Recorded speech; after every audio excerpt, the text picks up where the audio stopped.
ਇਸ ਨੂੰ ਮੁੱਲਾ ਮੁਹੰਮਦ ਹਸਨ ਅਖੁੰਡ ਜਿਹੜੇ ਨੇ ਇਹ ਲੀਡ ਕਰਨਗੇ ਇਸ ਹਕੂਮਤ ਨੂੰ। ਔਰ ਇਸ ਗੱਲ ਦਾ ਧਿਆਨ ਰਿਹਾ ਕਿ ਮੁੱਲਾ ਮੁਹੰਮਦ ਹਸਨ ਅਖੁੰਡ ਜਿਹੜੇ ਨੇ ਇਹ ਯੂਨਾਈਟਿਡ ਨੇਸ਼ਨਸ ਦੀ ਬਲੈਕ ਲਿਸਟ ਵਿੱਚ ਨੇ ਔਰ ਇਹਨਾਂ ਦੇ ਸਿਰ ਦੇ ਉੱਤੇ ਜਿਹੜਾ ਹੈ ਉਹ $5 ਮਿਲੀਅਨ ਦਾ ਇਨਾਮ ਵੀ ਹੈ। ਲੇਕਿਨ ਮੁੱਲਾ ਯਾਕੂਬ ਜਿਹੜੇ ਨੇ ਉਹ ਡਿਫੈਂਸ ਮਿਨਿਸਟਰ ਹੋਣਗੇ। ਉਹਨਾਂ ਦੇ ਜਿਹੜੇ ਸਪੋਕਸਮੈਨ ਨੇ ਕਿ ਵੀ cabinet had not been finished yet, so ਆਉਣ ਵਾਲੇ ਦਿਨਾਂ 'ਚ ਹੋਰ ਵੀ ਜਿਹੜੀਆਂ ਨੇ ਉਹ ਅਨਾਉਂਸਮੈਂਟਸ ਹੋਣਗੀਆਂ। ਪਰ ਹੁਣ ਜਿਉਂ ਹੀ ਇਹ ਹਕੂਮਤ ਦੀ ਅਨਾਉਂਸਮੈਂਟ ਹੁੰਦੀ ਹੈ ਤੇ ਇਸ ਦੇ ਲਈ ਜੋ ਲਫ਼ਜ਼ ਸੈਨੇਟਰ ਗ੍ਰੈਮ ਨੇ ਵਰਤੇ ਕਿ this is line up of thugs and butchers, ਕਿ ਵੀ ਇਹ ਜਿਹੜੀ ਹੈ ਉਹਨਾਂ ਦਾ ਹੀ ਜੰਮਘਟ ਹੈ ਜਿਹਦੇ 'ਚ ਠੱਗ ਜਿਹਨਾਂ 'ਚ ਔਰ ਬੁਚੜ ਇਹੀ ਇਕੱਠੇ ਕੀਤੇ ਨੇ। ਔਰ ਉਹਨਾਂ ਨੇ ਹੁਣ ਵੀ ਇਹ ਗੱਲ ਕਹੀ ਹੈ ਕਿ ਵੀ ਇਹ ਜੋ ਕੁਛ ਉੱਥੇ ਹੋਣ ਜਾ ਰਿਹਾ ਹੈ ਉੱਥੇ there is going to be resistance rise, ISIS will come after the Taliban, entire country is going to fracture। ਹੁਣ ਗੱਲ ਅਸੀਂ ਕਰੀਏ ਅਫਗਾਨਿਸਤਾਨ ਦੀ।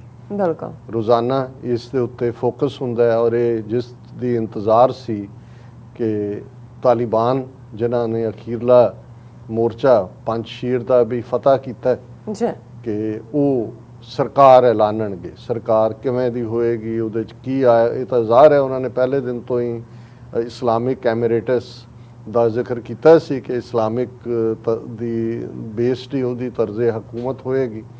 ਔਰ ਇਹ ਵੀ ਸੀ ਕਿ ਮੁਸ਼ਾਫਰਾਤ ਚੱਲ ਰਹੀਆਂ ਨੇ, ਕੌਣ ਤਾਜ਼ਕਾਂ 'ਚੋਂ ਆਏਗਾ, ਉਜ਼ਬੈਕ 'ਚੋਂ, ਅਸ਼ਰਫ ਗਨੀ ਦੀ ਹਕੂਮਤ ਦਾ ਲੈਫਟ ਓਵਰ ਅਬਦੁੱਲਾ ਕੀ ਹੈ, ਹਾਮਿਦ ਕਰਜ਼ਾਈ ਕੀ ਹੈ। ਪਰ ਅੱਜ ਜਦੋਂ ਉਹਨਾਂ ਨੇ ਆਪਣੀ ਬੇਸ਼ੱਕ ਇੰਟਰਿਮ ਗਵਰਨਮੈਂਟ ਹੈ, ਇਸ ਗੱਲ ਦਾ ਧਿਆਨ ਰਹੇ ਕਿ ਇਹ ਜਿਹੜੀ ਹੈ ਟੈਂਪਰੇਰੀ ਹੈ, ਉਸ ਤੋਂ ਬਾਅਦ ਉਹਨਾਂ ਨੇ ਕੀ ਸਿਸਟਮ ਕਿਵੇਂ ਉਹ ਸਾਰੇ ਨੂੰ ਰੱਖਣਾ ਹੈ। ਮੋਸਟ ਲਾਈਕਲੀ ਈਰਾਨ ਵਾਂਗ ਉਹਨਾਂ ਦਾ ਤਰਜ਼ੇ ਹਕੂਮਤ ਹੋਏਗਾ, ਭਾਵੇਂ ਦੋਨੋਂ ਇੱਕ ਸੁੰਨੀ ਔਰ ਸ਼ੀਆ ਇੱਕ ਵੱਖਰੀ ਸੋਚ ਹੈ, ਲੇਕਿਨ ਜਿਸ ਪਾਸੇ ਵੱਲ ਇਸ ਦਾ ਹੈ। ਲੇਕਿਨ ਜਿਵੇਂ ਇੱਕ ਇਹ ਕਿਹਾ ਜਾ ਰਿਹਾ ਸੀ ਕਿ ਪ੍ਰੈਜ਼ੀਡੈਂਟ ਹੋਣਗੇ ਜਾਂ ਪ੍ਰੈਜ਼ੀਡੈਂਟ ਵਾਲਾ ਸਿਸਟਮ ਜਿਹਨੂੰ ਸਦਰ ਜਾਂ ਅਮੀਰੁਲ ਮੋਮਨੀਨ ਦੇ ਥੱਲੇ ਹੋਏਗਾ, ਉਹ ਉਹਨਾਂ ਨੇ ਪ੍ਰਾਈਮ ਮਿਨਿਸਟਰ ਕਰਕੇ ਕਿਹਾ। ਔਰ ਜਦੋਂ ਅਸੀਂ ਇਹ ਗੱਲਬਾਤ ਕਰ ਰਹੇ ਹਾਂ ਉਹਨਾਂ ਦੇ ਵਿੱਚ ਜਿਹੜੀ ਇਹ ਪਹਿਲਾਂ ਤਾਂ ਮੁੱਲਾ ਬਰਾਦਰ ਦਾ ਜ਼ਿਕਰ ਸੀ ਕਿ ਵੀ ਉਹ ਟੌਪ ਪੋਜੀਸ਼ਨ ਤੇ ਹੋਣਗੇ, ਪਰ ਜਿਹੜੀ ਅਨਾਉਂਸਮੈਂਟ ਇੰਟਰਿਮ ਗਵਰਨਮੈਂਟ ਦੀ ਹੋਈ ਹੈ ਅਜੇ ਇਹਨਾਂ ਦੀ ਜਿਹੜੀ ਫਾਰਮਲ ਸੈਰੇਮਨੀ ਹੈ ਮੋਸਟ ਲਾਈਕਲੀ ਸਪਟੈਂਬਰ 11 ਦਾ ਜ਼ਿਕਰ ਹੋ ਰਿਹਾ ਕਿ ਉਸ ਦਿਨ ਹੋਏਗੀ, ਕਿਉਂਕਿ ਇਸ ਦਾ ਵੀ ਇੱਕ ਆਪਣਾ ਸਿੰਬੋਲਿਜ਼ਮ ਹੈ। ਕਿਉਂਕਿ 9/11 ਇੱਥੇ ਹੁੰਦਾ ਹੈ ਔਰ 9/11 ਹੀ ਹੈ ਜਿਸ ਤੋਂ ਬਾਅਦ ਉਦੋਂ ਤਾਲਿਬਾਨ ਦੀ ਸਰਕਾਰ ਸੀ ਅਫਗਾਨਿਸਤਾਨ 'ਚ ਔਰ ਕੁਛ ਮਹੀਨਿਆਂ ਬਾਅਦ ਉਹਦੇ 'ਤੇ ਹਮਲਾ ਹੁੰਦਾ ਹੈ। ਸੋ 20 ਸਾਲ ਬਾਅਦ ਉਹ ਇਹ ਮੈਸੇਜ ਵੀ ਦੇਣਾ ਚਾਹੁੰਦੇ ਨੇ। ਉਹਨਾਂ ਨੇ ਵੀ ਡਿਲੇ ਕਰੀ ਗਏ, ਉਹਨਾਂ ਦਾ ਡਾਇਲੌਗ ਵੀ ਚੱਲ ਰਿਹਾ ਸੀ, ਪਰ ਮੈਨੂੰ ਲੱਗਦਾ ਕਿ ਵੀ ਇਹ ਜਿਹੜਾ ਮੈਸੇਜ ਵੀ ਦੇਣਾ ਚਾਹੁੰਦੇ ਸੀ ਕਿ ਵੀ ਆਰ ਬੈਕ, ਲੇਕਿਨ ਨਾਟ ਬੈਕ। ਅਸੀਂ ਹੋਪ ਕਰਦੇ ਹਾਂ ਵੀ ਇਹ 96 ਵਾਲੀ ਜਿਹੜੀ ਤਾਲਿਬਾਨੀ ਸੋਚ ਵਾਲੇ ਜਿਹੜੇ ਨੇ ਉਸ ਤੋਂ ਗੁਰੇਜ਼ ਕਰਨਗੇ। ਲੇਕਿਨ ਇਸ ਨੂੰ ਮੁੱਲਾ ਮੁਹੰਮਦ ਹਸਨ ਅਖੁੰਡ ਜਿਹੜੇ ਨੇ ਇਹ ਲੀਡ ਕਰਨਗੇ ਇਸ ਹਕੂਮਤ ਨੂੰ। ਔਰ ਇਸ ਗੱਲ ਦਾ ਧਿਆਨ ਰਿਹਾ ਕਿ ਮੁੱਲਾ ਮੁਹੰਮਦ ਹਸਨ ਅਖੁੰਡ ਜਿਹੜੇ ਨੇ ਇਹ ਯੂਨਾਈਟਿਡ ਨੇਸ਼ਨਸ ਦੀ ਬਲੈਕ ਲਿਸਟ ਵਿੱਚ ਨੇ। ਸੋ ਇੱਥੋਂ ਅਸੀਂ ਗੱਲ ਸ਼ੁਰੂ ਕਰਦੇ ਹਾਂ। ਔਰ ਉਹਨਾਂ ਦੇ ਜਿਹੜੇ ਇੰਟੀਰੀਅਰ ਮਿਨਿਸਟਰ ਉਹਨਾਂ ਨੇ ਬਣਾਏ, ਜਿਹਨੂੰ ਅਸੀਂ ਹੋਮ ਮਿਨਿਸਟਰ ਕਹਿੰਦੇ ਹਾਂ, ਸਿਰਾਜੁਦੀਨ ਹੱਕਾਨੀ, ਇਹਨਾਂ ਦਾ ਨਾਂ ਵੀ ਫੋਰਨ ਟੈਰਰਿਸਟ ਗਰੁੱਪ ਦੇ ਵਿੱਚ ਹੈ। ਔਰ ਅਮਰੀਕਾ ਨੇ ਇਹਨਾਂ ਦੇ ਸਿਰ ਤੇ, ਕਿਉਂਕਿ ਹੱਕਾਨੀ ਨੈਟਵਰਕ ਨੂੰ ਇਹਨਾਂ ਨੇ ਦਹਿਸ਼ਤਗਰਦੀ ਗਰੁੱਪ ਐਲਾਨਿਆ ਹੋਇਆ ਹੈ, ਔਰ ਇਹਨਾਂ ਦੇ ਸਿਰ ਦੇ ਉੱਤੇ ਜਿਹੜਾ ਹੈ ਉਹ $5 ਮਿਲੀਅਨ ਦਾ ਇਨਾਮ ਵੀ ਹੈ। ਔਰ ਜਿਹੜੇ ਮੁੱਲਾ ਅਬਦੁਲ ਗਨੀ ਬਰਾਦਰ ਜਿਨ੍ਹਾਂ ਬਾਰੇ ਪਹਿਲਾਂ ਇਹ ਲੱਗਦਾ ਸੀ ਵੀ ਉਹ ਹੈਡ ਕਰਨਗੇ, ਉਹਨਾਂ ਨੂੰ ਡਿਪਟੀ ਪ੍ਰਾਈਮ ਮਿਨਿਸਟਰ 2 ਡਿਪਟੀ ਉਹਨਾਂ ਨੇ ਬਣਾਏ ਨੇ। ਉਹਨਾਂ ਦੇ ਵਿੱਚ ਮੁੱਲਾ ਅਬਦੁਲ ਗਨੀ ਬਰਾਦਰ, ਕਿਉਂਕਿ ਇਹ ਚਿਹਰਾ ਬਹੁਤ ਸਾਰਾ ਇੰਟਰਨੈਸ਼ਨਲ ਮੀਡੀਆ ਵੀ ਜਾਣਦਾ ਹੈ ਔਰ ਉਸ ਸਾਰੇ ਦੇ ਨਾਲ ਜਿਹੜਾ ਪਾਰਟ ਜਦੋਂ ਕਿ ਇਹ ਸਾਰੀ ਨੈਗੋਸ਼ੀਏਸ਼ਨ ਲੀਡ ਕੀਤੀ ਜਾਂ ਉਦੋਂ ਵੀ ਉਹਨਾਂ ਦਾ ਨਾਂ ਪ੍ਰੋਮੀਨੈਂਸ ਦੇ ਵਿੱਚ ਰਿਹਾ। ਔਰ ਇਹ ਜਿਹੜਾ ਉਹਨਾਂ ਦੇ ਪਹਿਲੇ ਐਲਾਨਨਾਮੇ ਤੋਂ ਜ਼ਾਹਰ ਹੈ ਕਿ ਇਸਲਾਮਿਕ ਲਾਅ ਉਹ ਇੰਪਲੀਮੈਂਟ ਕਰਨਗੇ। ਔਰ ਇਸ ਸਾਰੇ ਦੇ ਨਾਲ ਜਿਹੜੇ ਉਹਨਾਂ ਦੇ ਦੂਸਰੇ ਕੀ ਲੀਡਰ ਉਹਨਾਂ ਨੇ ਇਸ ਗਵਰਨਮੈਂਟ ਦੇ ਵਿੱਚ ਲਿਆਂਦੇ ਨੇ, ਮੁੱਲਾ ਉਮਰ ਜਿਨ੍ਹਾਂ ਨੇ ਤਾਲਿਬਾਨ ਜਿਹੜੀ ਹੈ ਮੂਵਮੈਂਟ ਉਹਨੂੰ ਫਾਊਂਡ ਕੀਤਾ। ਇੱਕ ਅੱਖ ਸੀ ਉਹਨਾਂ ਦੀ, ਉਹ ਲੜੇ ਵੀ ਸੋਵੀਅਤ ਯੂਨੀਅਨ ਦੇ ਖਿਲਾਫ 1999 ਵਾਲੀ ਉਹ ਸਾਰੇ। ਉਹਨਾਂ ਦਾ ਬੇਟਾ ਜਿਹੜਾ ਹੈ ਉਹ ਉਹਨਾਂ ਦਾ ਨਾਂ ਜਿਹੜਾ ਤਾਲਿਬਾਨ ਕੋ ਫਾਊਂਡਰ ਮੁੱਲਾ ਅਬਦੁਲ ਗਨੀ ਬਰਾਦਰ, ਮੈਂ ਜਿਵੇਂ ਦੱਸਿਆ ਉਹ ਡਿਪਟੀ ਹੋਣਗੇ, ਲੇਕਿਨ ਮੁੱਲਾ ਯਾਕੂਬ ਜਿਹੜੇ ਨੇ ਉਹ ਡਿਫੈਂਸ ਮਿਨਿਸਟਰ ਹੋਣਗੇ। ਸੋ ਉਹਨਾਂ 'ਚ ਇਹ ਜਿੰਨੇ ਇਹਦੇ 'ਚ ਹੁਣ ਹਾਲਾਂ ਉਹਨਾਂ ਨੇ ਇਹ ਵੀ ਕਿਹਾ ਵੀ ਇਹ ਕੋਈ ਫਾਈਨਲ ਲਿਸਟ ਨਹੀਂ ਹੈ, ਇਹਦੇ 'ਚ ਐਕਸਟੈਂਸ਼ਨ ਹੋਏਗੀ, ਕਿਉਂਕਿ ਅਜੇ ਤੱਕ ਕੋਈ ਵੀ ਤਾਜ਼ਕ ਜਾਂ ਉਜ਼ਬੇਕ ਚਿਹਰਾ ਜਾਂ ਹਜ਼ਾਰਾ ਚਿਹਰਾ ਸਾਹਮਣੇ ਨਹੀਂ ਹੈ। ਔਰਤਾਂ ਦੀ ਰਿਪਰੈਜ਼ੈਂਟੇਸ਼ਨ ਦੀ ਵੀ ਗੱਲ ਨਹੀਂ, ਔਰ ਉਹਨਾਂ ਨੇ ਇਹ ਗੱਲ ਬੜੀ ਕਲੀਅਰ ਕੀਤੀ ਉਹਨਾਂ ਦੇ ਜਿਹੜੇ ਸਪੋਕਸਮੈਨ ਨੇ ਕਿ ਵੀ ਕੈਬਨਿਟ ਹੈਡ ਨਾਟ ਬਿਨ ਫਿਨਿਸ਼ ਯੈਟ। ਸੋ ਆਉਣ ਵਾਲੇ ਦਿਨਾਂ 'ਚ ਹੋਰ ਵੀ ਜਿਹੜੀਆਂ ਨੇ ਉਹ ਅਨਾਊਂਸਮੈਂਟਸ ਹੋਣਗੀਆਂ, ਔਰ ਉਹਨਾਂ ਦੇ ਵਿੱਚ ਜਿਹੜੇ ਹੋਰ ਸਾਰੇ ਨਾਂ ਨੇ ਉਹਨਾਂ ਦਾ ਲੈਣ ਦਾ ਫਾਇਦਾ ਨਹੀਂ ਹੈ, ਕਿਉਂਕਿ ਅਸੀਂ ਉਹਨਾਂ ਤੋਂ ਬਹੁਤਿਆਂ ਤੋਂ ਵਾਕਿਫ ਵੀ ਨਹੀਂ ਹੈ, ਔਰ ਉਹ ਸਾਰੇ ਮੀਡੀਆ 'ਚ ਅਵੇਲੇਬਲ ਨੇ। ਹੁਣ ਇਹ ਤਾਂ ਉਹਨਾਂ ਦਾ ਅਮਲ ਹੈ ਜਿਹੜਾ ਉਹਨਾਂ ਨੇ ਕੀਤਾ। ਹੁਣ ਦੂਸਰੇ ਪਾਸੇ ਜਿਹੜਾ ਭਾਰਤ ਦੇ ਮੀਡੀਆ ਦਾ ਜਾਂ ਉਹਨਾਂ ਦੀ ਹਕੂਮਤ ਨੇ ਤਾਂ ਬੁੱਲ ਸੀਤੇ ਹੋਏ ਨੇ, ਜਿਵੇਂ ਨਾ ਚੀਨ ਦੇ ਖਿਲਾਫ ਆਵਾਜ਼ ਕੱਢੀ ਨਾ ਅਦਰ ਵੇ ਰਾਉਂਡ ਕੀਤੀ, ਲੇਕਿਨ ਬਾਹਰ ਕੀ ਹੈ, ਅਮਰੀਕਾ ਦੇ ਵਿੱਚ ਇੱਕ ਬੜੇ ਵੋਕਲ ਸੈਨੇਟਰ ਲਿੰਡਜ਼ੀ ਗ੍ਰੈਮ ਨੇ, ਰਿਪਬਲਿਕਨ, ਬਹੁਤ ਸ਼ਾਰਪ ਟੰਗ, ਜਿਹਨੂੰ ਐਸਿਡ ਟੰਗ ਕਹਿੰਦੇ ਨੇ, ਵੀ ਜੀਭ ਦੇ ਉੱਤੇ ਵੀ ਤੇਜ਼ਾਬ ਲਾਇਆ ਹੋਇਆ। ਈਵਨ ਪ੍ਰੈਜ਼ੀਡੈਂਟ ਟਰੰਪ ਨੇ ਜਦੋਂ ਤਾਲਿਬਾਨ ਦੇ ਨਾਲ ਗੱਲਬਾਤ ਦਾ ਜਿਹੜਾ ਚੈਨਲ ਖੋਲ੍ਹਿਆ ਸੀ, ਉਦੋਂ ਵੀ ਇਹਨਾਂ ਨੇ ਜਿਹੜਾ ਸੈਨੇਟਰ ਨੇ ਕ੍ਰਿਟਿਸਾਈਜ਼ ਕੀਤਾ ਸੀ। ਜੂਨੀਅਰ ਬੁਸ਼ ਨੇ ਜਦੋਂ ਅਫਗਾਨਿਸਤਾਨ ਤੇ ਧਾਵਾ ਬੋਲਿਆ ਸੀ 2001 'ਚ, ਵੱਡੇ ਸਪੋਰਟਰਾਂ 'ਚੋਂ ਇਸ ਕਿਸਮ ਦੇ ਲੋਕ ਸੀ ਜਿਹੜੇ ਉਦੋਂ ਲਫ਼ਜ਼ ਕਰੂਸੇਡ ਇਸਤੇਮਾਲ ਕਰਦੇ ਸੀ। ਔਰ ਜਦੋਂ ਤੁਸੀਂ ਕਰੂਸੇਡਸ ਦੀ ਹਿਸਟਰੀ ਦੇਖਦੇ ਹੋ ਤਾਂ ਫਿਰ ਇਹ ਲਫ਼ਜ਼ ਹੀ, ਹਾਲਾਂ ਜੂਨੀਅਰ ਬੁਸ਼ ਨੇ ਆਪਣੀ ਪਹਿਲੀ ਸਪੀਚ ਦੇ ਵਿੱਚ ਹੀ ਇਹ ਅਨਾਉਂਸ ਕੀਤਾ ਸੀ, ਹਾਲਾਂ ਹੁਣ ਅੰਗਰੇਜ਼ੀ ਦਾ ਲਫ਼ਜ਼ ਬਣ ਚੁੱਕਾ ਹੈ, ਲੇਕਿਨ ਇਹ ਕਿਤੇ ਨਾ ਕਿਤੇ ਸਾਈਕੋ ਹਿਸਟਰੀ ਨੂੰ ਟ੍ਰਿਗਰ ਕਰਦਾ ਹੈ। ਔਰ ਇਹ ਸੈਨੇਟਰ ਲਿੰਡਜ਼ੀ ਗ੍ਰੈਮ ਜਿਹੜੇ ਨੇ ਇਸ ਕਿਸਮ ਦੇ ਜਿਹੜੇ ਨੇ ਵੋਕਲ ਹਮੇਸ਼ਾ ਹੀ ਐਂਟਾਈ ਲਾਈਨ ਰਹੀ ਹੈ, ਪਰ ਹੁਣ ਜਿਉਂ ਹੀ ਇਹ ਹਕੂਮਤ ਦੀ ਅਨਾਉਂਸਮੈਂਟ ਹੁੰਦੀ ਹੈ ਤੇ ਇਸ ਦੇ ਲਈ ਜੋ ਲਫ਼ਜ਼ ਸੈਨੇਟਰ ਗ੍ਰੈਮ ਨੇ ਵਰਤੇ ਕਿ this is line up of thugs and butchers, ਕਿ ਵੀ ਇਹ ਜਿਹੜੀ ਹੈ ਉਹਨਾਂ ਦਾ ਹੀ ਜੰਮਘਟ ਹੈ ਜਿਹਦੇ 'ਚ ਠੱਗ ਜਿਹਨਾਂ 'ਚ ਔਰ ਬੁੱਚੜ ਇਹੀ ਇਕੱਠੇ ਕੀਤੇ ਨੇ।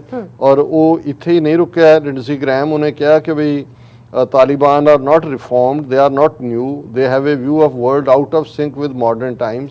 ਔਰ ਉਹਨੇ ਕਿਹਾ ਕਿ ਵੀ ਸਾਨੂੰ ਜਿਹੜਾ ਅਲਟੀਮੇਟਲੀ ਇਹ ਮਿਲਟਰੀ ਇੰਟਰਵੈਂਸ਼ਨ, ਉਹ ਕਿਉਂਕਿ ਫੌਜ ਉੱਥੋਂ ਕੱਢਣ ਦੇ ਵੀ ਖਿਲਾਫ ਸੀ, ਬਾਈਡਨ ਦੇ ਉੱਤੇ ਵੀ ਉਹਨਾਂ ਨੇ ਪ੍ਰੈਸ਼ਰ ਬਣਾਇਆ ਹੋਇਆ ਸੀ, ਔਰ ਉਹਨਾਂ ਨੇ ਹੁਣ ਵੀ ਇਹ ਗੱਲ ਕਹੀ ਹੈ ਕਿ ਵੀ ਇਹ ਜੋ ਕੁਛ ਉੱਥੇ ਹੋਣ ਜਾ ਰਿਹਾ ਉੱਥੇ there is going to be resistance rise, ISIS will come after the Taliban, entire country is going to fracture।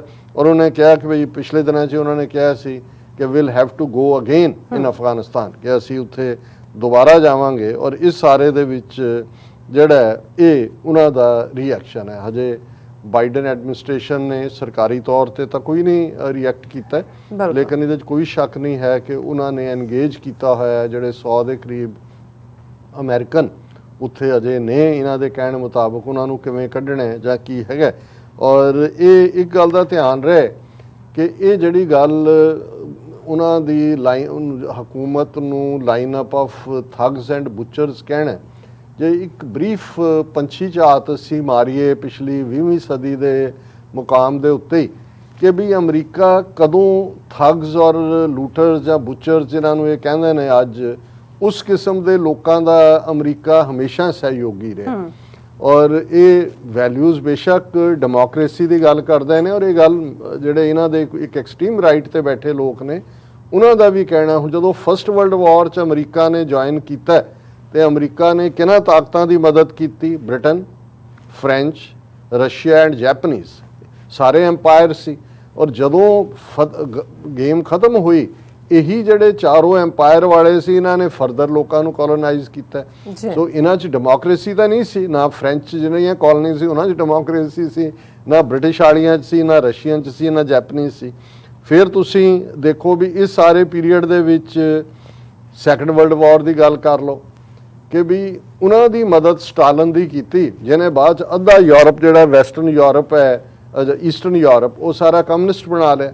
ਔਰ ਉਸ ਸਾਰੇ ਦਾ ਨਤੀਜਾ ਸੀ ਕਿ ਖਰੁਸ਼ਚੇਵ ਜਿਹੜਾ ਵੱਡਾ ਲੀਡਰ ਸੀ ਸੋਵੀਅਤ ਦਾ, ਉਹਨੇ 1950 'ਚ ਕਿਹਾ ਸੀ ਕਿ ਅਮਰੀਕਨਾਂ ਦੇ ਪੋਤੇ ਪੜਪੋਤੇ ਕਮਿਊਨਿਸਟ ਹੋਣਗੇ। ਸੋ ਜਿਸ ਤੇਜ਼ੀ ਨਾਲ ਉਹਨਾਂ ਦਾ ਸਪਰੈਡ ਹੋਇਆ, ਸੋ ਸਟਾਲਿਨ ਨੂੰ ਸਟਰੈਂਥਨ ਕਰਨ 'ਚ ਕਿਹਨੇ ਮਦਦ ਕੀਤੀ? ਸੈਕੰਡ ਵਰਲਡ ਵਾਰ 'ਚ ਕੌਣ ਕਿਹਦਾ ਐਲਾਈ ਸੀ?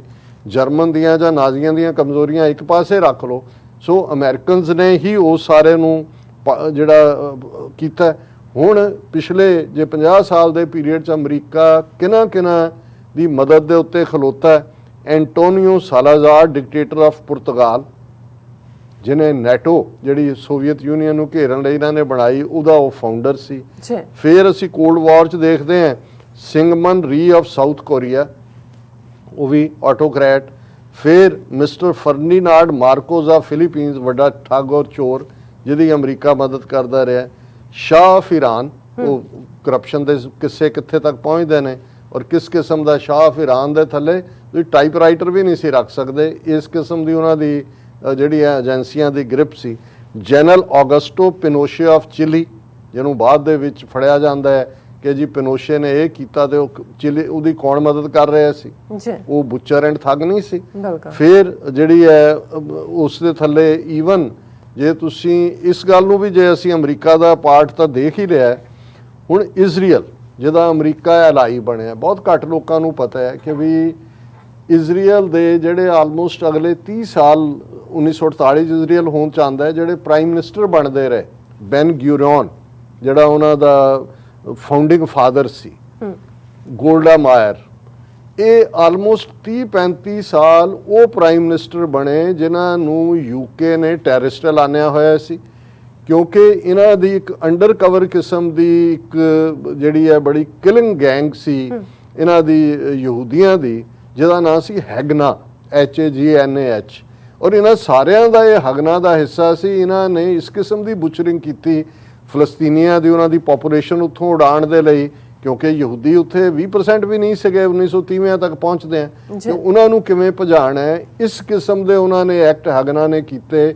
ਜਿਹਦੇ 'ਚ ਬੇਗੁਨਾਹ ਬੱਚੇ, ਔਰਤਾਂ, ਪੀਸਫੁਲ ਆਬਾਦੀਆਂ ਦੇ ਉੱਤੇ ਬੰਬਾਰਡਮੈਂਟ। ਲੇਕਿਨ ਉਹਨਾਂ ਸਾਰਿਆਂ ਦੀ ਸਪੋਰਟ ਕਰਦੇ ਆ, ਔਰ ਉਹਨਾਂ 'ਚੋਂ ਬਹੁਤ ਸਾਰੇ ਯੂਕੇ ਨਹੀਂ ਵਿਜ਼ਿਟ ਕੀਤਾ ਪ੍ਰਾਈਮ ਮਿਨਿਸਟਰ ਬਣਨ ਤੋਂ ਬਾਅਦ ਵੀ ਉਹਨਾਂ ਨੇ, ਕਿਉਂਕਿ ਉਹਨਾਂ ਨੇ ਦਹਿਸ਼ਤਗਰਦ ਐਲਾਨੇ ਹੋਏ ਸੀ। ਪਰ ਇਜ਼ਰਾਈਲ ਤਾਂ ਅਮਰੀਕਾ ਦਾ ਮੋਸਟ ਫੇਵਰੇਟ ਰਿਹਾ, ਉਹਨਾਂ ਨੂੰ ਹੀ ਜਿਹੜਾ 1948 'ਚ ਅਲਟੀਮੇਟਲੀ UN ਰੈਜ਼ੋਲੂਸ਼ਨ ਵੀ ਅਮਰੀਕਾ ਦੀ ਮਦਦ ਨਾਲ ਪਾਸ ਹੋਇਆ। ਔਰ ਇਹ ਜੇ ਅਸੀਂ ਕਹਾਣੀ ਦੇਖੀਏ ਵੀ ਅੱਖਾਂ ਬੰਦ ਕਰਕੇ, ਇਹੀ ਨਹੀਂ ਕਿ ਜੋ ਜ਼ੁਲਮ ਅੱਜ ਹੁਣ ਕਰਦੇ ਨੇ ਫਲਸਤੀਨੀਆਂ ਦੀ, ਉਹਦੀ ਅਮਰੀਕਾ ਹਮਾਇਤ ਕਰਦਾ, ਉਹਨਾਂ ਸਾਰਿਆਂ ਦੀ, ਬੈਨ ਗੁਰਿਓਨ ਤੋਂ ਲੈ ਕੇ ਗੋਲਡਾ ਮਾਇਰ ਔਰ ਇਹ ਸਾਰੇ ਜਿਹੜੇ ਕਿ ਇੰਟਰਨੈਸ਼ਨਲ ਦਹਿਸ਼ਤਗਰਦ ਸੀ ਯੂਕੇ ਵਾਲਿਆਂ ਦੀ ਲਿਸਟ ਦੇ ਵਿੱਚ। ਤੇ ਜੇ ਉਹਨਾਂ ਦੀ ਮਦਦ ਹੋ ਸਕਦੀ ਹੈ ਤੇ ਅਮਰੀਕਾ ਨੂੰ ਇਹ ਵੀ ਪਤਾ ਹੈ, ਜਦੋਂ ਤਾਲਿਬਾਨ ਦੇ ਨਾਲ ਗੱਲਬਾਤ ਸ਼ੁਰੂ ਕੀਤੀ, ਜਾਂ ਮੁੱਲਾ ਬਰਾਦਰ ਜਿਹੜਾ ਉਹਨਾਂ ਦੇ ਵਿੱਚ ਉਹ ਪਾਕਿਸਤਾਨ ਦੀ ਜੇਲ੍ਹ 'ਚ 7-8 ਸਾਲ ਰਿਹਾ, ਉਹਨਾਂ 'ਚੋਂ 1-2 ਜਿਹੜੇ ਉਹਦੇ ਗੁਆਟਾਨਾਮਾ ਬੇ ਦੇ ਵਿੱਚ ਪ੍ਰਿਜ਼ਨਰ ਰਹੇ, ਜਾਂ ਜੋ ਤਾਲਿਬਾਨ ਬਾਰੇ ਉਹਨਾਂ ਨੂੰ ਪਤਾ ਨਹੀਂ ਸੀ ਵੀ ਕੌਣ ਨੇ, already as a terrorist group, ਫਿਰ ਉਹਨਾਂ ਨਾਲ ਨੈਗੋਸ਼ੀਏਸ਼ਨ ਕਿਉਂ ਕੀਤੀ? ਉਹਨਾਂ ਦੇ ਨਾਲ ਤੁਹਾਡਾ ਸੈਕਟਰੀ ਆਫ ਸਟੇਟ ਜਾ ਕੇ ਬਰਾਬਰ ਬੈਠ ਕੇ ਫੈਬਰੂਰੀ 2020 ਦੇ ਵਿੱਚ ਐਲਾਨ ਕਰਦਾ ਕਿ ਵੀ ਅਸੀਂ ਇਹ ਬਣ ਗਏ। ਸੋ ਮੈਂ ਸਮਝਦਾ ਵੀ ਇਹ ਹਾਲਾਂਕਿ ਇਹ ਕੋਈ ਅਜੇ ਸਰਕਾਰੀ ਲਾਈਨ ਨਹੀਂ ਹੈ, ਪਰ ਇਹ ਤਾਂ ਅਜੇ ਕੌਸ਼ਨ ਰੱਖ ਰਹੇ ਨੇ ਕਿ ਵੀ ਇਹਨਾਂ ਨੇ ਕੀ ਕਰਨਾ ਹੈ। ਪਰ ਇਹ ਲੱਗਦਾ ਹੈ ਕਿ ਵੀ ਜਦੋਂ ਇਹ ਕਿਹਾ ਜਾਂਦਾ ਹੈ ਵੀ ਗ੍ਰੇਟ ਗੇਮ ਦੇ ਕੌਣ ਪਾਤਰ ਨੇ, ਔਰ ਇਹ ਡਿਬੇਟ ਵੀ ਹੈ ਕਿ ਅਮਰੀਕਾ ਨੇ ਇੰਨੀ ਇਨਵੈਸਟਮੈਂਟ ਕਰਕੇ ਆਲ ਆਫ ਏ ਸਡਨ ਉਹ ਅਫਗਾਨਿਸਤਾਨ 'ਚੋਂ ਕਿਉਂ ਨਿਕਲ ਗਿਆ, ਕਿਵੇਂ ਨਿਕਲ ਗਿਆ। ਇਹ ਵੀ ਹੈ ਵੀ ਆਉਣ ਵਾਲੇ ਪੀਰੀਅਡ ਜੇ ਚਾਈਨਾ ਨਾਲ ਐਨਮਿਟੀ ਹੈ ਤੇ ਉੱਥੇ ਅਮਰੀਕਾ ਦਾ ਕੀ ਰੋਲ ਹੋਏਗਾ। ਔਰ ਅਸੀਂ ਡਿਸਕਸ ਕਰਾਂਗੇ ਅਗਲੇ ਸੈਗਮੈਂਟ 'ਚ ਕਿ ਜਿਵੇਂ ਇੰਡੀਆ ਨੇ ਇੱਕ ਮੋਢਾ ਦਿੱਤਾ ਚਾਈਨਾ ਦੇ ਖਿਲਾਫ ਕੁਆਡ ਦਾ ਹਿੱਸਾ ਬਣ ਕੇ, ਹੁਣ ਦੂਸਰਾ ਮੋਢਾ ਉਹ ਦੇ ਰਿਹਾ ਹੈ, ਔਰ ਇਹ ਲੱਗਦਾ ਵੀ ਦਿੱਲੀ ਸੈਂਟਰ ਬਣੇਗਾ, ਇੰਡੀਆ ਸੈਂਟਰ ਬਣੇਗਾ ਫਰਦਰ ਅਫਗਾਨਿਸਤਾਨ ਨੂੰ ਡੀਸਟੈਬਲਾਈਜ਼ ਕਰਨ ਦੇ ਲਈ। ਔਰ ਤੁਸੀਂ ਜਿਸ ਕਿਸਮ ਦਾ ਵਰਤਾਰਾ ਦੇਖੋ, ਬੇਸ਼ੱਕ ਪੰਜਸ਼ੀਰ ਵੈਲੀ ਤਾਲਿਬਾਨ ਦੇ ਕੰਟਰੋਲ 'ਚ ਹੈ ਹੁਣ, ਲੇਕਿਨ ਉਹਦਾ ਜਿਹੜਾ ਉਹਨਾਂ ਦਾ ਅਬਦੁੱਲਾ ਖਾਸ ਤੌਰ 'ਤੇ ਜਿਹੜਾ ਨਾਮ ਮਸੂਦ ਦਾ ਬੇਟਾ, ਉਹ ਕਿੱਥੇ ਹੈ, ਕੀ ਹੈ, ਉਹਨੇ ਆਪਣਾ ਇੱਕ ਆਡੀਓ ਮੈਸੇਜ ਹੈ ਭੇਜਿਆ। ਔਰ ਲੱਗਦਾ ਹੈ ਕਿ ਤਾਜ਼ਿਕਸਤਾਨ ਇੱਕ ਨਵਾਂ ਹੈੱਡਕੁਆਟਰ, ਉੱਥੇ ਤਾਜ਼ਿਕਸਤਾਨ 'ਚ ਆਲਰੇਡੀ ਰਸ਼ੀਅਨ ਪ੍ਰੈਜ਼ੈਂਸ ਵੀ ਹੈ ਔਰ ਇੰਡੀਅਨ ਤਾਂ ਹੈ ਹੀ ਹੈ, ਲੇਕਿਨ ਰਸ਼ੀਆ ਦਾ ਕਿਰਦਾਰ ਵੀ ਜਿਹੜਾ ਕਿਤੇ ਨਾ ਕਿਤੇ ਆਉਣ ਵਾਲੇ ਪੀਰੀਅਡ 'ਚ ਜ਼ਾਹਰ ਹੋਏਗਾ ਕਿ ਕੀ ਇੱਕ ਪਾਸੇ ਤੋਂ ਚਾਈਨਾ ਦਾ ਜੂਨੀਅਰ ਪਾਰਟਨਰ ਬਣਿਆ ਹੋਇਆ, ਦੂਸਰੇ ਪਾਸੇ ਹੁਣ ਜਿਸ ਤੇਜ਼ੀ ਨਾਲ ਇੰਡੀਆ 'ਚ CIA ਦਾ ਚੀਫ ਔਰ ਦੂਸਰੀ ਟੀਮ ਵੀ ਦਿੱਲੀ ਆ ਰਹੀ ਹੈ, ਰਸ਼ੀਆ ਦਾ ਜਿਹੜਾ KGB ਔਰ ਦੂਸਰਿਆਂ ਦੇ ਵੀ ਹੈ, ਪੁਤਿਨ ਦੇ ਨਾਲ ਵੀ ਮੋਦੀ ਦੀ ਗੱਲ ਹੋਈ। ਪਰ ਕੁਛ ਨਾ ਕੁਛ ਐਸਾ ਕੁੱਕ ਹੋ ਰਿਹਾ ਹੈ ਕਿ ਇਹ ਅਫਗਾਨਿਸਤਾਨ ਨੂੰ ਜੇ ਪੀਸਫੁਲੀ, ਦੇਖੋ ਅਜੇ ਤੱਕ ਤਾਲਿਬਾਨ ਨੇ ਬਹੁਤ ਧੰਮਲ ਔਰ ਬਹੁਤ ਪੇਸ਼ੈਂਸ ਦਿਖਾਈ ਹੈ। ਜੀ। ਪਰ ਜੇ ਇਹਨਾਂ ਦਾ ਐਟੀਟਿਊਡ ਇਸ ਕਿਸਮ ਦਾ ਰਿਹਾ ਹੈ, ਜੋ ਸੈਨੇਟਰ ਗ੍ਰੈਮ ਨੇ ਕਿਹਾ, ਜਾਂ ਲਾਈਨ ਉਸ ਪਾਸੇ ਤੁਰ ਪੈਂਦੀ ਹੈ, ਜਾਂ ਇੰਡੀਆ ਉਸ ਕਿਸਮ ਦਾ ਪਾਰਟ ਕਰਦਾ ਹੈ। ਔਰ ਕਾਬਲ ਦੇ ਵਿੱਚ ਵੀ ਅੱਜ ਪ੍ਰੋਟੈਸਟ ਜਿਹੜਾ ਹੈ ਉਹ ਪਾਕਿਸਤਾਨ ਦੇ ਜਿਹੜੀ ਹੈ ਉਹ ਐਮਬੈਸੀ ਜਾਂ ਹਾਈ ਕਮਿਸ਼ਨ ਜੋ ਵੀ ਉੱਥੇ ਕਹਿੰਦੇ ਨੇ, ਉਹਦੇ ਬਾਹਰ ਔਰਤਾਂ ਨੇ ਔਰ ਦੂਜਿਆਂ ਦਾ ਹੋਇਆ ਕਿ ਜੀ ਡੈਥ ਟੂ ਪਾਕਿਸਤਾਨ ਔਰ ਇੰਟਰਫੀਰੈਂਸ। ਔਰ ਇੰਡੀਆ ਤਾਂ ਇਸ ਹੱਦ ਤੱਕ ਉਹਨਾਂ ਦੇ ਸਾਰੇ ਟੀਵੀ ਚੈਨਲ 2 ਦਿਨ ਪਹਿਲਾਂ ਇੱਕ ਉਹ ਵੀਡੀਓ ਗੇਮ ਦੀ ਜਿਹੜੀ ਹੈ ਉਹ ਫੁਟਿੰਗ ਦਿਖਾ ਕੇ ਕਹਿੰਦੇ ਰਹੇ, ਆ ਦੇਖੋ ਪੰਜਸ਼ੀਰ ਵੈਲੀ 'ਚ ਪਾਕਿਸਤਾਨ ਦੇ ਡਰੋਨ ਜਾ ਰਹੇ ਨੇ, ਉਹਨਾਂ ਡਰੋਨਾਂ ਨੇ ਬੰਬ ਸਾਰੇ ਉਹਨਾਂ ਦੇ ਜਿੰਨੇ ਵੱਡੇ ਸਾਰਾ ਜਿਹਨੂੰ ਗੋਦੀ ਮੀਡੀਆ ਕਹਿੰਦੇ ਨੇ। ਔਰ ਉਹ ਬਾਅਦ ਦੇ ਵਿੱਚ ਜਿਹੜੀ ਫੈਕਟ ਫਾਈਂਡਿੰਗ ਦੂਸਰੇ ਅੱਜ ਕੱਲ੍ਹ ਇੱਦਾਂ ਦੇ ਗਰੁੱਪ ਉਹਨਾਂ ਨੇ ਕੱਢਿਆ ਕਿ ਉਹ ਵੀਡੀਓ ਗੇਮ ਹੈ ਜਿਸ 'ਚੋਂ ਦਿਖਾਇਆ ਹੋਇਆ। ਸੋ ਕਿਤੇ ਨਾ ਕਿਤੇ ਇਹ ਸਾਰੀ ਖੇਡ ਦੇ ਕੁਝ ਐਸੇ ਹਿੱਸੇ ਨੇ ਜਿਹੜੇ ਸਾਨੂੰ ਨਜ਼ਰ ਨਹੀਂ ਆ ਰਹੇ, ਪਰ ਅਸੀਂ ਵੀ ਉਸ ਦੀਆਂ ਪਰਤਾਂ ਖੋਲ੍ਹਣ ਦੀ ਕੋਸ਼ਿਸ਼ ਕਰਦੇ ਰਵਾਂਗੇ ਕਿ ਭਾਈ ਅਲਟੀਮੇਟਲੀ ਜਿਹੜਾ ਗੇਮ ਖੇਡਣ ਵਾਲਿਆਂ ਦੀ ਆਪਣੀ ਖੇਡ ਹੈ, ਪਰ ਉਸ ਗੇਮ ਦੀਆਂ ਕੀ ਕਹਿੰਦੇ ਨੇ ਕੁੰਡੀਆਂ ਨੂੰ ਸਮਝਣ ਦੀ ਕੋਸ਼ਿਸ਼ ਤਾਂ ਕੋਈ ਨਹੀਂ ਰੋਕ ਸਕਦਾ। ਬਿਲਕੁਲ ਡਾਕਟਰ ਸਾਹਿਬ, ਤੁਹਾਡਾ ਬਹੁਤ ਬਹੁਤ ਸ਼ੁਕਰੀਆ, ਤੁਸੀਂ ਆਪਣੇ ਵਿਚਾਰ ਸਾਡੇ ਦਰਸ਼ਕਾਂ ਨਾਲ ਸਾਂਝੇ ਕੀਤੇ ਨੇ। ਸੋ ਆਸ ਕਰਦੇ ਹਾਂ ਕਿ ਸਾਡੇ ਦਰਸ਼ਕਾਂ ਨੂੰ ਪਹਿਲਾ ਸੈਗਮੈਂਟ ਪਸੰਦ ਆਇਆ ਹੋਵੇਗਾ। ਸੋ ਇੱਥੇ ਲੈਣੇ ਬ੍ਰੇਕ ਤੋਂ ਪਹਿਲਾਂ ਅਸੀਂ ਆਪਣੇ ਦਰਸ਼ਕਾਂ ਤੇ ਸਰੋਤਿਆਂ ਨੂੰ ਅਪੀਲ ਤੇ ਬੇਨਤੀ ਕਰਦੇ ਵਿਊਅਰਸ, ਜਿਸ ਤਰ੍ਹਾਂ ਕਿ ਤੁਸੀਂ ਜਾਣਦੇ ਹੋ ਕਿ ਟੀਵੀ 84 ਹੱਕ ਸੱਚ ਇਨਸਾਫ ਦੀ ਜਿਹੜੀ ਆਵਾਜ਼ ਹੈ ਉਹ ਬੁਲੰਦ ਕਰ ਰਿਹਾ। ਇਹ ਆਵਾਜ਼ ਤੁਹਾਡੇ ਪਿਆਰ ਸਦਕਾ, ਤੁਹਾਡੇ ਵਿਸ਼ਵਾਸ ਸਦਕਾ, ਤੁਹਾਡੇ ਡੋਨੇਸ਼ਨ ਸਦਕਾ ਹੀ ਹੋ ਰਹੀ ਹੈ। ਸੋ ਅਸੀਂ ਚਾਹਾਂਗੇ ਕਿ ਤੁਸੀਂ ਟੀਵੀ 84 ਦੀ ਵੱਧ ਤੋਂ ਵੱਧ ਮਾਈਕ ਸਹਾਇਤਾ ਕਰੋ। ਤੁਸੀਂ ਆਪਣੀ ਮਾਈਕ ਸਹਾਇਤਾ ਸਾਡੀ ਵੈਬਸਾਈਟ tv84.tv ਤੇ ਜਾ ਕੇ ਪੇਪਲ ਦੀ ਵਰਤੋਂ ਕਰਕੇ ਵਨ ਟਾਈਮ ਡੋਨੇਟ ਕਰ ਸਕਦੇ ਹੋ, ਮੰਥਲੀ ਡੋਨੇਟ ਵੀ ਕਰ ਸਕਦੇ ਹੋ। ਤੁਸੀਂ ਟੀਵੀ 84 ਦੇ ਨਾਮ ਤੇ ਚੈੱਕ ਬਣਾ ਕੇ ਸਾਨੂੰ ਮੇਲ ਵੀ ਕਰ ਸਕਦੇ ਹੋ ਸਾਡੇ ਇਸ ਪਤੇ ਤੇ 36-01 37th Avenue Long Island city, New York 11101 USA, ਜਾਂ ਫਿਰ ਤੁਸੀਂ ਸਾਨੂੰ ਫੋਨ ਰਾਹੀਂ ਵੀ ਸੰਪਰਕ ਕਰ ਸਕਦੇ ਸਾਡੇ ਫੋਨ ਨੰਬਰ ਤੇ 5166191984। ਤੁਸੀਂ ਸਾਨੂੰ ਈਮੇਲ ਵੀ ਕਰ ਸਕਦੇ ਹੋ info@tv84.tv ਤੇ। ਅਸੀਂ ਤੁਹਾਡੇ ਤਹਿ ਦਿਲ ਤੋਂ ਸ਼ੁਕਰਗੁਜ਼ਾਰ ਹੋਵਾਂਗੇ। ਸੋ ਇੱਥੇ ਲੈਣੇ ਬ੍ਰੇਕ। ਵਿਊਅਰਸ, ਤੁਸੀਂ ਸਾਨੂੰ ਇਸੇ ਤਰ੍ਹਾਂ ਹੀ ਬਣੇ ਰਹਿਣਾ। ਮਿਲਦੇ ਹਾਂ ਛੋਟੇ ਜਿਹੇ ਵਕਫੇ ਤੋਂ ਬਾਅਦ।